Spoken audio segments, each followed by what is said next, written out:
So when he comes home, I greet him at the door, give him a hug and a kiss and ask him about his trip while he's unpacking.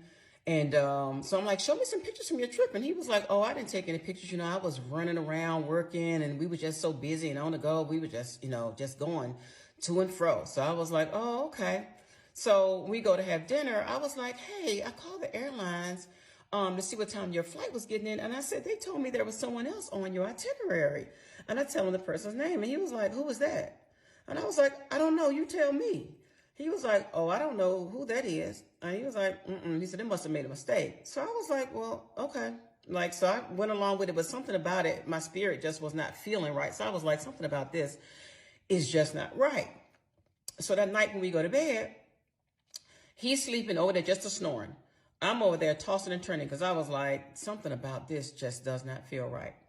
So something tells me in the morning when you get up, go check your credit card bills that are on the counter.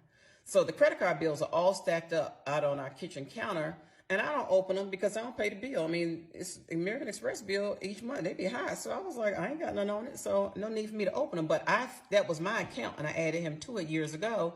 And I just let him open it, open the bill and pay it. And there was sometimes I would open it, but most times I would just look at my portion of it and just keep it moving. So that morning when I get up, I go to church and he tells me that he had to leave because he had to catch up on work and all that kind of stuff later on in the day. So I was like, okay. So I go to church and when I come back from church, I get ready to go to the Falcon game. But something was like, check one of those credit card bills before you go.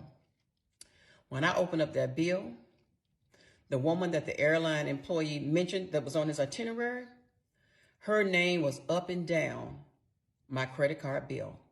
Flights here, flights there, flights to Paris, Delta vacations, a country here, an island there. So I'm thinking this was in 1 month. So I'm sitting there like, what in the world? So by this time, y'all, I'm steaming and I got to go to this Falcon game with my girlfriends and try to act like I'm having a good time. But the whole time, my mind is racing. So I was like, okay, so I come home that night.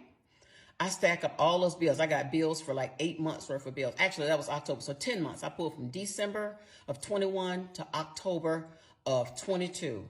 And when I tell you, it was very telling. This woman's name was on every one of my bills for each of those months, several times. So while I thought he was out working and telling me that I couldn't travel with him because, he didn't want to get distracted. Oh, he had a travel mate, all right. He had one. Stand by for part 3.